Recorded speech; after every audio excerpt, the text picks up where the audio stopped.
Here we go. Yay. We. Good morning. Good morning. Breakfast of Champions. Welcome to the Sun Dragon Sideshow. The Dear Becky and Lizzy edition, but we don't have any questions. So it's just the adventures of Liz and Rebecca again, right? It is. That's okay. I'm gonna have breakfast. I finished my coffee in the car.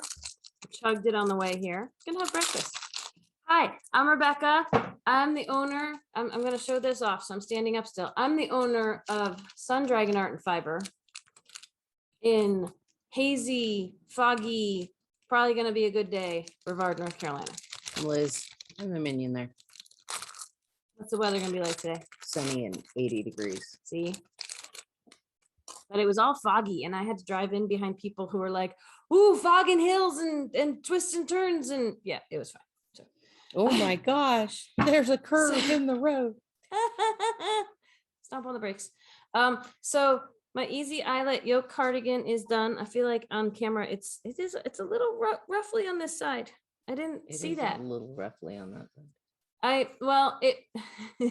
The front ribbing wants you to pick up 3 stitches and skip 1 all the way along the edge, and that might have come out differently on different sides. And oddly enough, though, it looks less roughly on the other side. So which means I should have checked that before I sewed my ends in, probably, and decided if I like that or not. I don't really care. It's just when I'm seeing it on camera, I'm like, oh, there's a ruffle, and I'm gonna do this. And see, it kind of goes wee at the bottom. Luckily, I don't plan on buttoning it up because any of you, like, it's not designed to have buttonholes, but any of you who have big girls know that buttoning a cardigan up does the little puckery things half the time. So I can fold this over itself and feel quite comfy. Put a shawl pin in. Right. But I tend to wear cardigans open anyway, and so the ruffles, it's going to do what it's going to do, and maybe it's a little roughly right there. This is something we could talk about in the Dear Becky and Lizzy today. Putting this kind of ribbing on a cardigan, there is a chance it will pucker. Same thing with picking up stitches for the collar. This collar was made, I'm gonna sit down now. This collar was made in place, right? You start with the collar. There are a lot of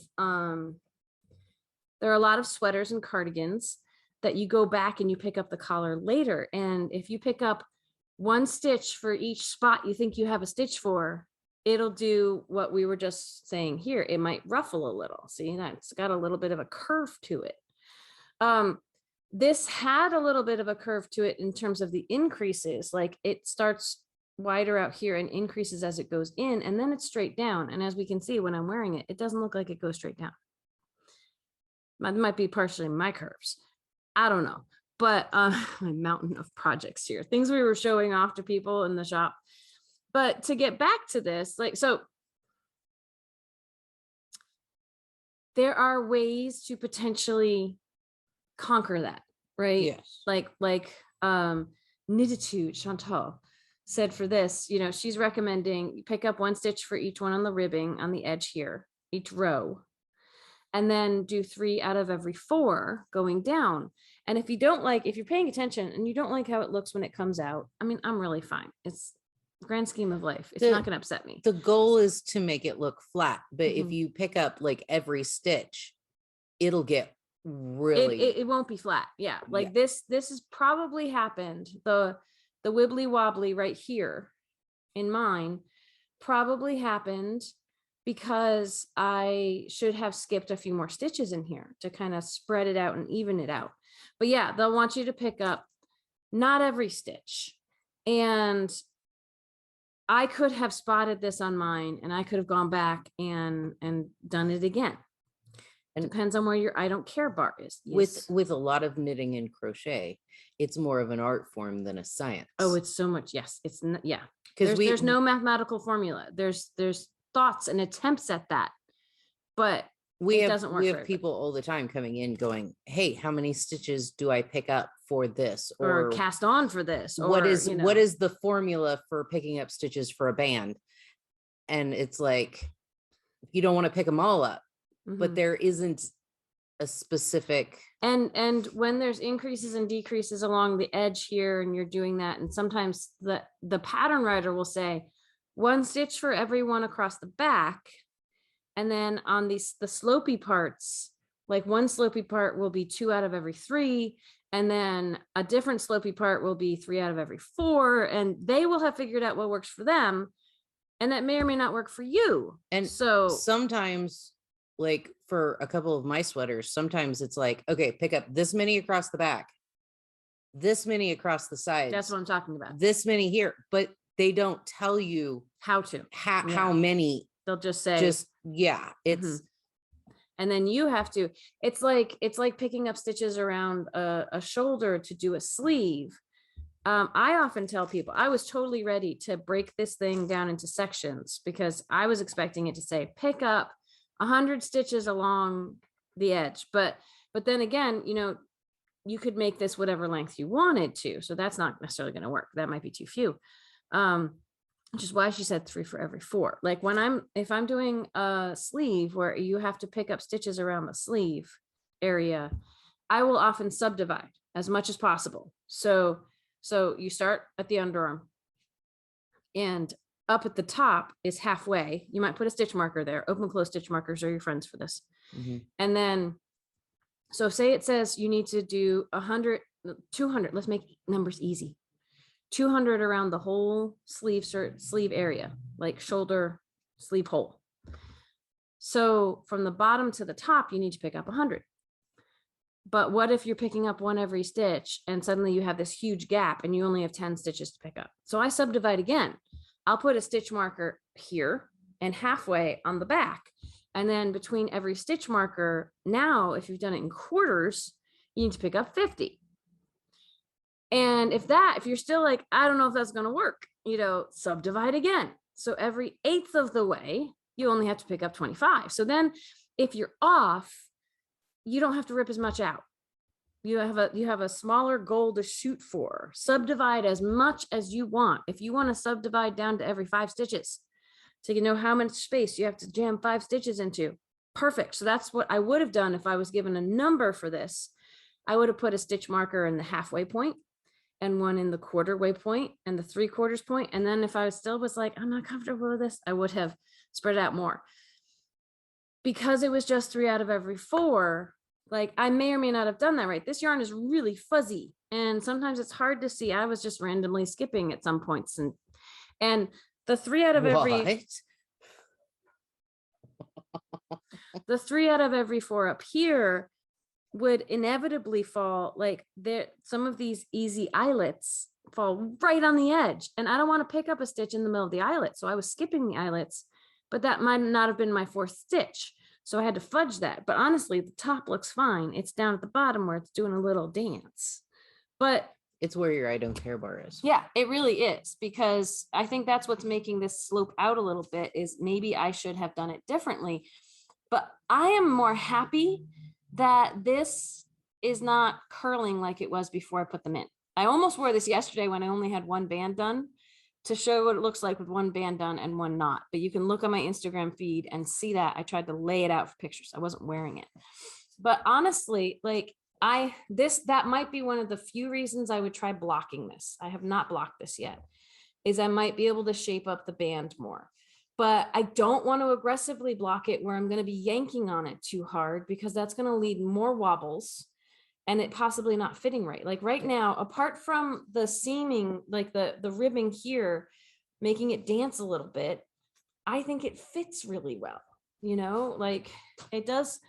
It's weird that it is straight around. I got my pocket making an indentation in it right now, but it's always funny that it's like straight around, but this dips down in the front.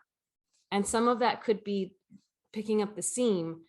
If you pick up too many stitches, it's going to force it to be longer. Some of it could just be that it's more open in the front, and the weight is going to do that. Yeah.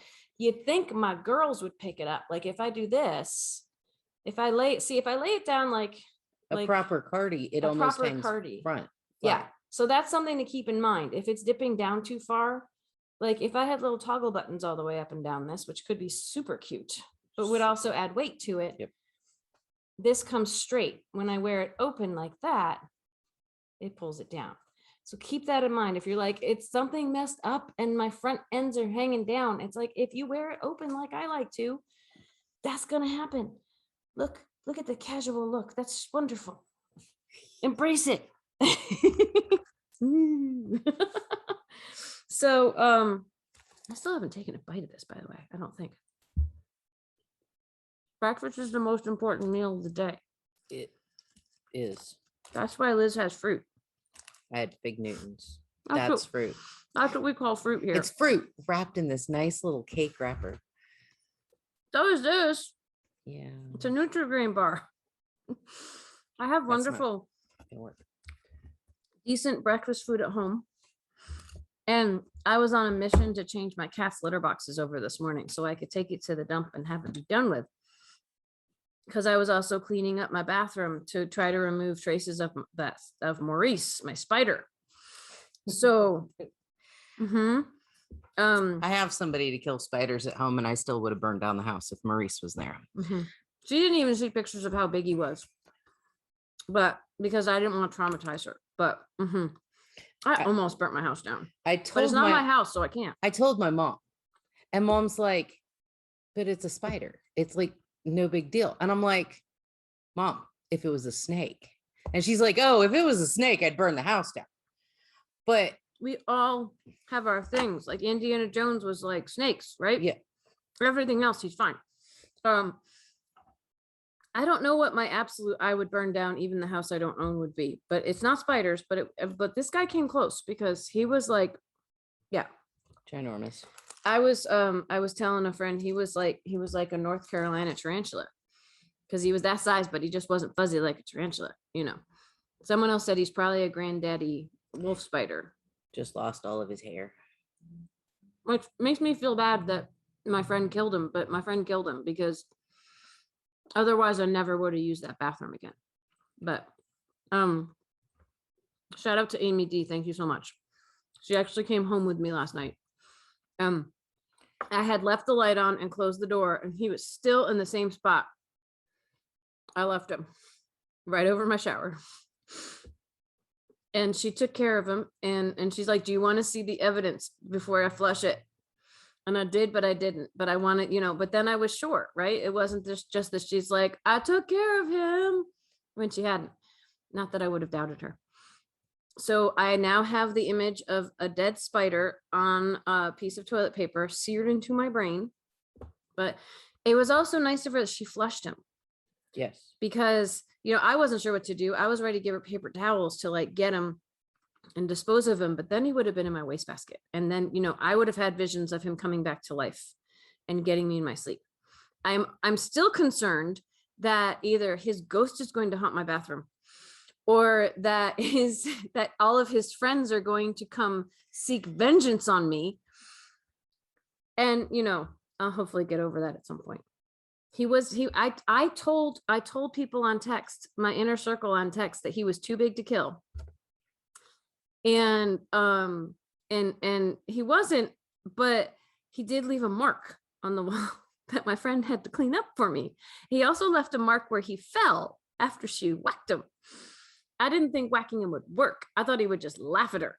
So when you whack them with an electric fly swatter type bug we didn't have that. Oh, she didn't have she that? Came straight to my house. Oh, she had a really cool thing that she could have done it, and like she came straight to my house from work because she was hanging out outside yesterday. She said, "Well, all I need is like a magazine or something," and I'm like, I don't read. I do actually, but I was like, magazines? I don't have magazines. I have magazines here, but I wasn't gonna like give her one of my pattern magazines. I had some old like Eddie Bauer catalogs that I could dig up, and and this morning they were still sitting on the tank for the toilet, the magazines, and I didn't even want to touch them because they touched the spider. Yeah, I did kind of put them in the wastebasket, but so I had to clean my bathroom, and that led to me also finally getting to changing over the cat's litter boxes today. So I got in here a little late and which worked out well because today was your going to the dump day. So well, because I changed the litter boxes over. I was like, I'm going to do this right in the morning and take it straight to the dump. So yes, I agree.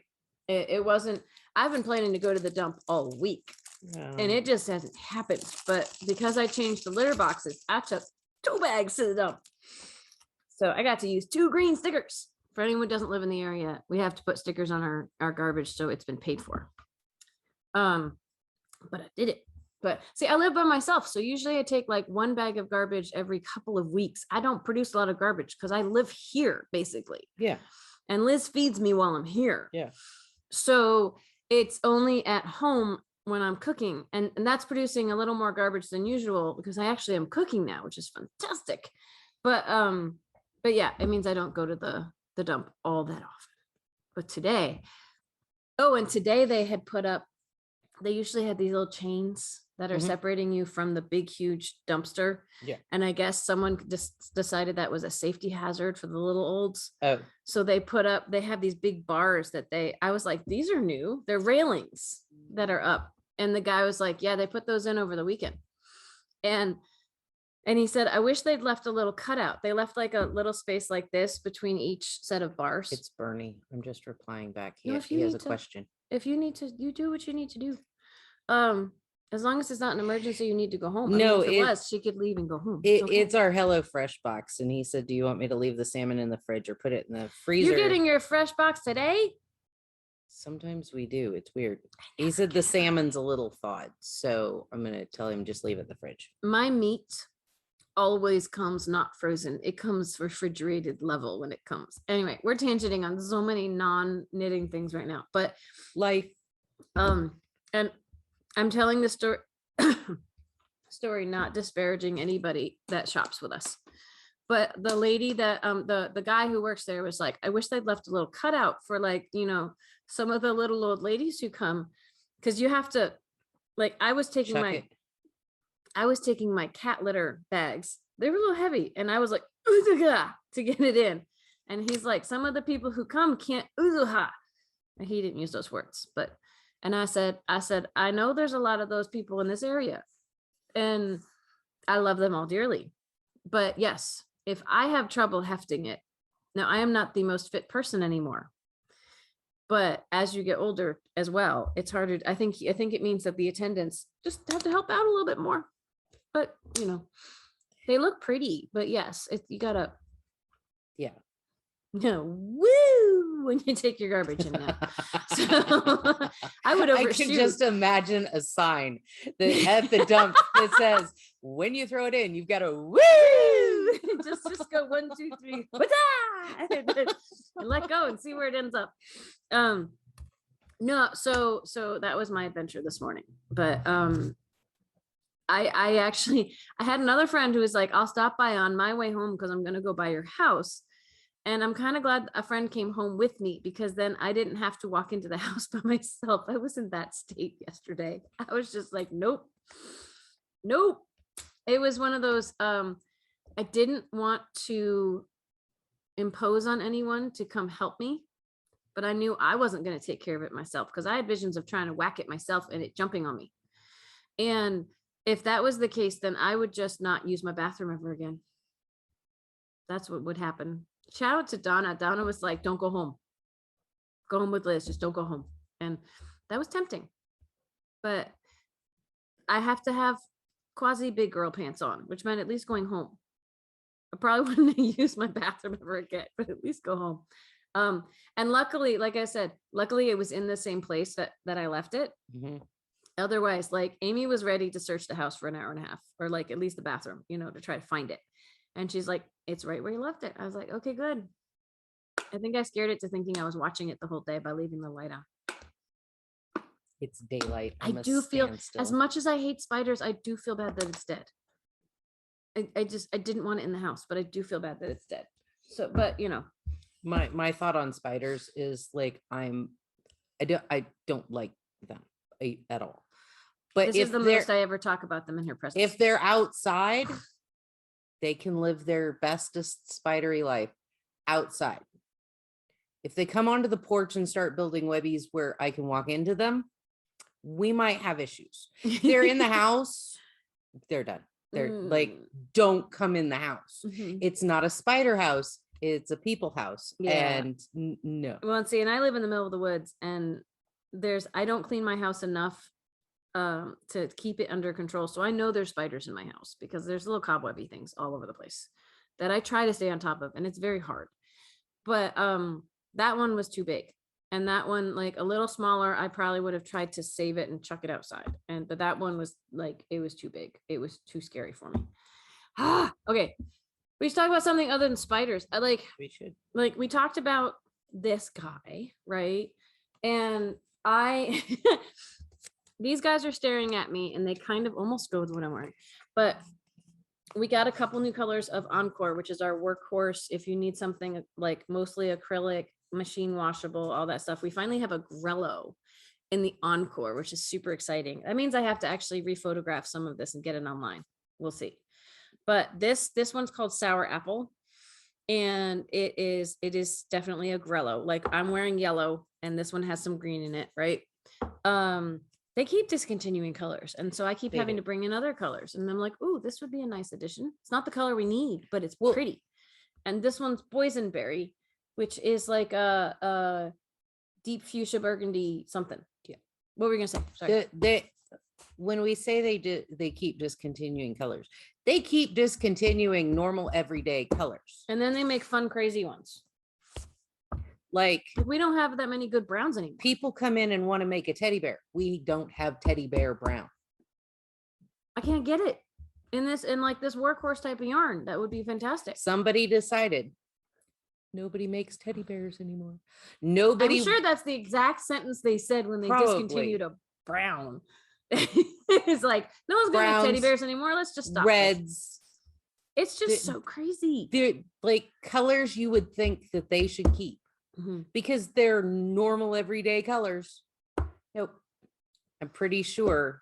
Workhorse yarn. We have some random gaps in our color palette, and it's not necessarily because we couldn't bring it like it's not necessarily because we chose not to bring it in. It's because we can't bring it in. It's weird. We've gone through 5 different greens and 5 different browns trying to find, and we find a color we like and go back to order it, and it's gone.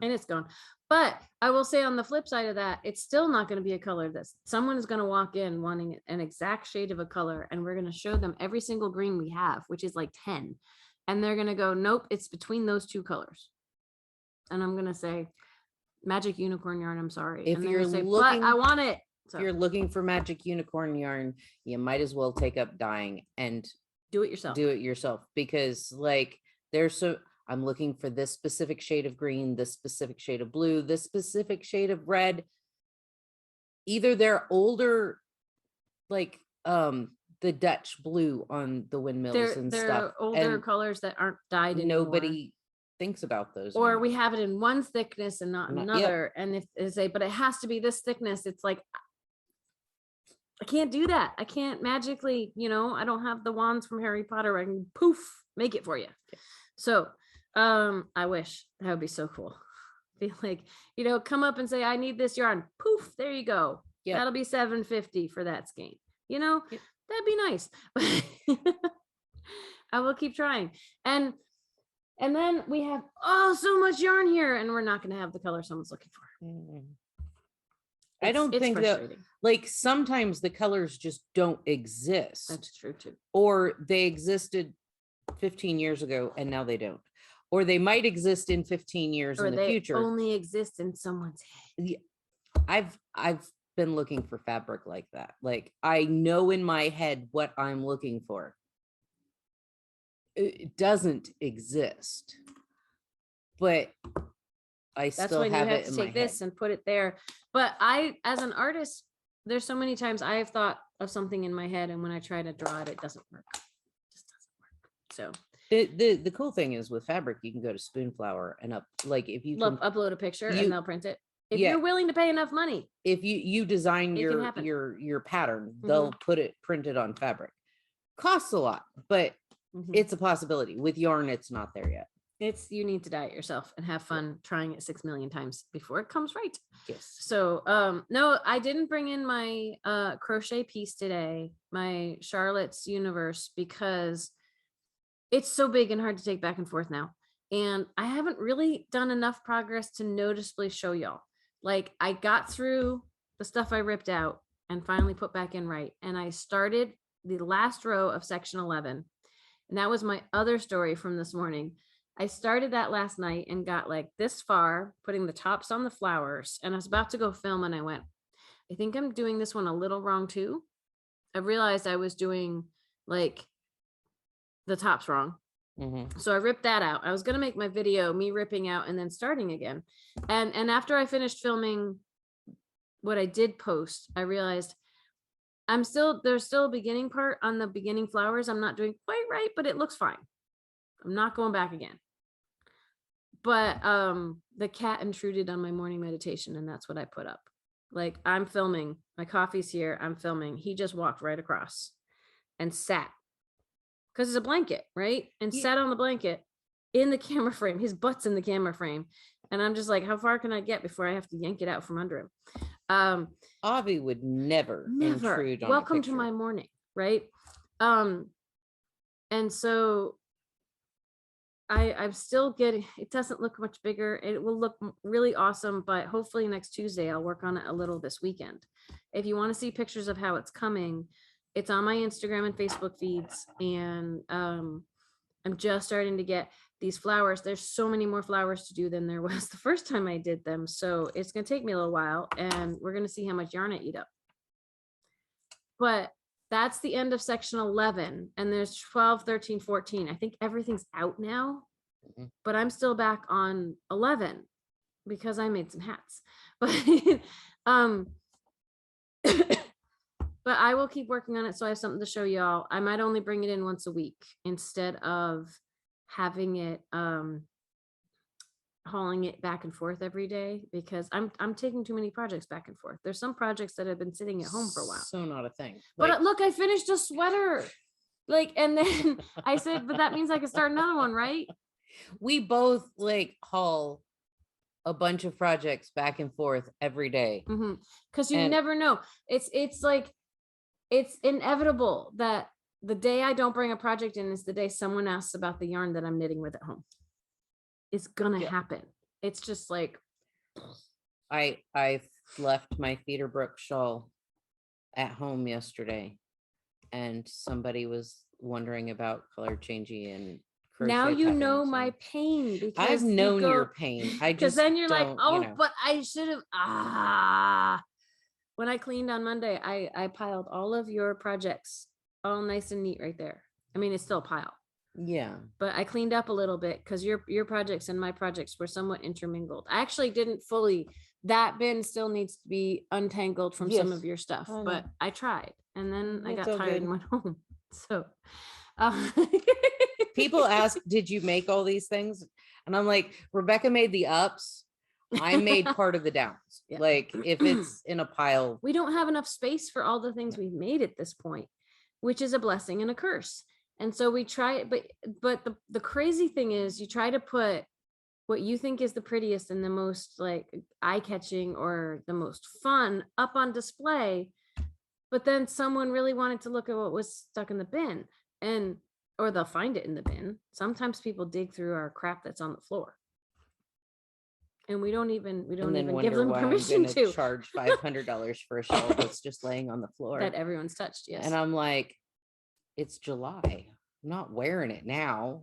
Winter is coming. I heard like it's July, and I'm like, how does that have any relevance to like a shawl charging $500 for it? I'm like, what, do you put it on sale in October? No, I know, I hear what you're saying, but I was like, it's the same logic as, why are you walking around barefoot? Well, I have a hat on. Yeah. Like, well, no. So people are like, but why aren't you wearing it? Like, why are you charging so much if it's in a pile? And it's like, because it's not the right temperature to wear it. But it's about the time and energy that went into it. Yeah. And yarn things, actually, for the most part, you can leave them in a heap and they'll still look good. Yep. Yeah. And actually that is probably preserving its size and shape better than hanging it up. Yep. like most of my papillons that are all hung up around the shop, and you've got at least I one have up in the front window, Yep. has a permanent like whoop, whoop, whoop shape on the top. That's not part of the pattern because we hang it on the hooks. What Somebody asked if part of the voop voop voop shape was the pattern? was part of the pattern. I'm like, That's hanging it no, on the it's hooks. just, yeah. You take something that's straight and you put it on hooks so it'll stay up, and it becomes a curtain. So no, but yeah, we've basically run out of space for everything, and so I'm rotating things a little bit, but it's hard to choose what should go up and what shouldn't because it's all pretty, it's all fun. And we don't ever know what's going to catch someone's eye when they walk in. Like, you've had your walk in the woods, the chevron, no, That's the walk in the oh, woods. not the walk in the That's woods. stay out of the Stay forest. out of the forest. They sound so similar. You've had that up for like since you made it, and all of a sudden people are asking about it. Yeah, like it's been up for months, and true, we've been doing mostly appointment shopping until a few months ago, but all of a sudden the Noro Ito is getting like hot again, and all of a sudden I've had my Wellerman shawl up for quite a few months, and all of a sudden people want to make that, and that's a behemoth. I didn't think anyone was going to want to make that. I made it for me. That was one of my therapy projects back when my life went and I just wanted to have fun and use up yarn, and all of a sudden I've had at least 2 people buying yarn for it recently, and other people ask, and I'm like, huh. I mean, it makes me think I need to start tagging all the pieces more, but time and energy, people, it's tough. So you just never know. Like the Moonflower cardigan, which is I'll go put it on. It's a behemoth, and it's got you made that at the old shop. I made that during hurricane knitting at the old shop, and it's out of a lovely fluffy yarn, and you do it on massively big needles, and it's an easy knit. It was buried under the pile of stuff over there, and multiple people have dug it out and been like, ooh. And they try it on and walk around the shop with it, and everybody wears it because it's the I'm gonna have to disinfect myself after the show. But I call it a house coat. Yeah. And people go, what? And then they see it and they're like, oh, cool. I'm stuck. Wait. It is look, oh. It's a big snuggly. It is Ushia, which is a super bulky, but it's a chainette. It only takes 6 skeins. And it's just, this is actually, I mean, eventually it will feel warmer than what I just took off. But right now, because it's got this big open sleeves and stuff, it is just light and fluffy. It's almost like a little kimono-y thing to wrap up in. You probably can't see it because it's so dark. It's got a 3-needle bind off up the back. If you have never done a sweater before, this could be a fun place to start, because you start at the end of the sleeve and you're knitting it flat. You're going back and forth, and you make the length of the sleeve, and then you do some increases, and you keep going straight for the front and the back, going this way, and you do a little bit of decreases at the front, and then you do the other side. You leave the back. It's knitting this way. The back is right there. Yeah. You leave the stitches on a stitch holder. Again, you're doing it on like 19 needles, big, chunky, long needles. Then you start on this side and you go in to the center again.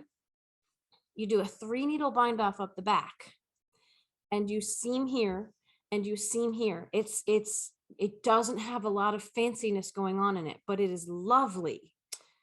In theory, it only takes 6 skeins. It's a one size. Is just big and bulky and wonderful. In theory, it only takes 6 skeins. If you don't check your gauge and you just dive into this, we had people who needed to come back for more skeins, but I bet their gauge was bigger. I bet their gauge was not hitting gauge. It only took me 6 skeins. I will say there's one line that says like knit stockinette for 4 or 10 rows or something. And I missed that when I started the other sleeve. And I'm like, this is going so fast. And I laid them out, and I had one short sleeve and one long sleeve. And I had to rip it back and do it again. But this, I don't put on display as much because it doesn't sit on a hanger well. It wants to, like these big stitches, it wants to grow or just not look, it looks better on a person. I left it in that pile. And people were like, ooh, what's this? And they tried it on, they walk around in it. And, you know, sometimes that leads to someone buying the yarn for it. And sometimes that leads to them wanting to saying, okay, we need that back before you leave. But, you know, I want to say that with a couple more than 6 skeins of baby butts and unicorn kisses, because we'd have to check the yardage. There's 114 yards. yeah, there's on one only of these. 87 on the other one. This would be lovely out of baby butts and unicorn And kisses, but you'd probably did a need sweater. It 9 feels or like 10. clouds, so it would feel just. It's a chainette, which means that it doesn't look as thick as a twisted yarn. As like, where did I put? This is a super bulky twisted. This is the Encore Mega, and that's going to be heavier than this. That we always tell people the chainette yarn is like a down coat where it traps air in the center of it, and the fluffies and everything, because often a chainette yarn, sometimes it will have a fluffy yarn, like a fluffy fiber poofed into it, blown like into a halo. it. Yeah. And sometimes it will just be fluffy by itself in the chainette, where it's kind of woven. But that means it can expand and contract. It means it won't look as thick. Like, that's why this yarn, the Ushia, Mirasol Ushia, can have, and this is a discontinued color, by the way, this luscious, it is heathery with tones of other colors in it. I can't get this color back in, of course, because I made a sample in it. I mean, it didn't happen at the same time, but you'll have more yardage per 100 grams. Like, these are both super bulky yarns, what I'm wearing, and this hot mess. This hot mess comes in 64 yards per 100 grams. This comes in 114 yards for 100 grams, but it's still considered a super bulky because they want you to knit it on a bigger needle and let it fluff. It's almost like a thinner yarn made I-cord, which looks thicker than it can fluff 2 plies of worsted weight twisted together, and doesn't weigh as much. Yeah. But they want you to knit on the same size of needle, so they put it in that same. That's why you can't always go by what yardage is on a skein of yarn to figure out what weight it is, or what thickness, or what needles you should knit it with, because there's this whole trend of labeling yarn with bigger needles than you would think for the yardage, and some yarn companies just mislabel the yarn or just do something weird with what they think, how thick they think it is.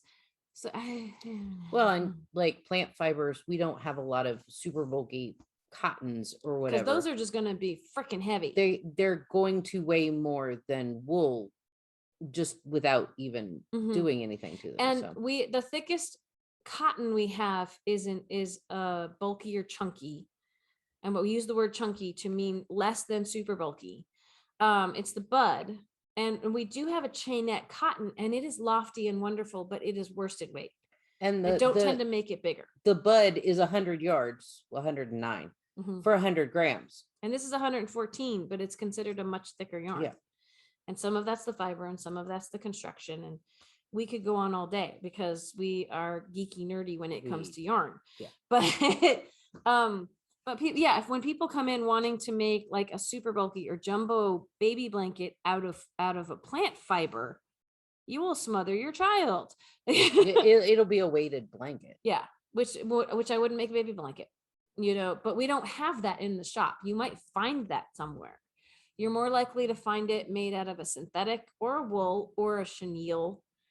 And we're just not big fans of chenille at the shop because it's kind of difficult to work with. And it's kind of hard to keep it from unraveling once you're done, because you can't, it's hard to tuck your ends in and stuff. But it's inexpensive, but you're not going to find it here. So I'm going to put this back. Cool. So what else can we talk about, Liz? Oh, it's almost 10. It's almost 10. We should give our week wrap up. Hey, look how much time we managed to kill talking about random stuff. I love it. Yes, we have knit night tomorrow night. It feels like Friday, but it's only Thursday. We have knit night tomorrow night from 7. My brain just goes into, I was thinking about too many things at once. So I started. So not a thing. she got a lesson in how hard it is for me to get computer work done at the shop, because I asked her to answer an email and it took her like all afternoon. Because people kept walking in and she kept going, Liz, someone's at the door. And I'm like, because that's her job. She goes, what And are I you was- doing? And I'm like, I'm trying to finish this email that you made me write. And I was doing other computer stuff, so I couldn't hop up and get to the door. As you know, we both had issues. 7 to 9 p.m. We have been having lovely knit nights during a shorter chunk of time. It is quality over quantity, I like to say. And yet we still have a good chunk of people there, though. We had a good like 13, 14 people on Tuesday at the height of our attendance, you know, which people might be like, that's not too many people for a Zoom call. No, but it's a good, nice level, because you get too many people on a Zoom, especially on Zoom, and you're all talking over each other potentially, or like, you know, it gets crazy. I've seen it happen. Not on knit nights so much. Sometimes I'm watching all of knit night and ooh, that person, if I can see them, looks like they were going to say something and we're all chatting. So I might say, hey, did you want to share that something? And if they say no, that's okay. Anyway, tomorrow night, Friday night, 7 to 9 p.m. Eastern Standard Time. Join us on Zoom with the shop phone number 828-877-3550. We had a new person, Grace, I believe, Grace. on Tuesday. Thanks for coming.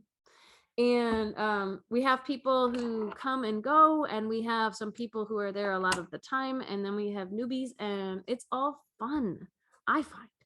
So you never know what kind of mood it's going to have, but usually it's a pretty good one. A lot of times it's like cheers, where you've got your regulars, you have some new people, you have some people coming back who've been gone for a while, and everybody shouts, Cheryl! When Cheryl comes in. Cheryl's like our norm, at least for right now. So child of the 80s. And yeah, come hang out with us if you care to. It's fun. We have a good time. We are doing our Sunday like this, that we only do once a month. The sit and stitch we do twice a week, but the Sunday afternoon behemoth we do once a month. It's from 1 to 5 p.m. Eastern Standard Time. This Sunday, which is, in case you're watching this at a random time, is October 17th. 17th. Again, you can join us on Facebook Live, which means you see my lovely mug and you hear what's going on Zoom, or you can join us on Zoom. And again, it's the shop phone number 828-877-3550. Facebook Live, you just need to go to our Facebook page basically, and you'll see it. Or if you're, I think if you're following us, it might give you an alert that we started a live event, possibly. Sometimes Facebook Live will let me know that people have joined and I will say hi on camera, and sometimes it won't. And so if I don't say hi, if you join on Facebook Live, I am not deliberately ignoring you. But you can write comments in on Facebook Live and I will relay them to the group and stuff, and it's kind of fun. So so that's Sunday. And then we do the whole thing over again, minus the weekend sit and stitch next week. So SAF is the weekend after that. And we need to talk today about anything else we need to order before SAF, in the hopes that it might come in before SAF. And we are brainstorming, if you're coming for SAF, ways that we can reward you for watching the show. And in other ways than discounts, because y'all know, and I'll mention it again, we hit 600 subscribers. So until we're giving you the ability to get 26% off your entire purchases with us online or in the shop, because you can come in and say the password is, but online, you put the code in. Like, they just revamped my shop, my online shop. So there should be a more streamlined checkout. Maybe we're testing it. But before you get to your cart checkout, you should be able to put a code in before you go to all the payment, blah, blah, blah pages. And if you put in Sideshow 600 subs, you can get 26% off your purchase until October 26th.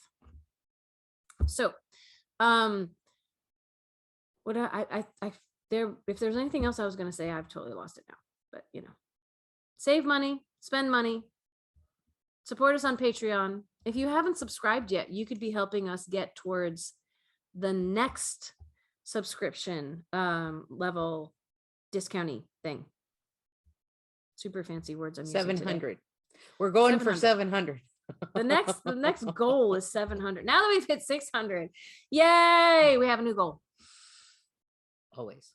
And subscribing here doesn't cost you anything. If you'd like to support our work on Patreon, especially if you're like, I'm never going to knit through my stash, but I love these ladies and they're so much fun and I want to support the work they do.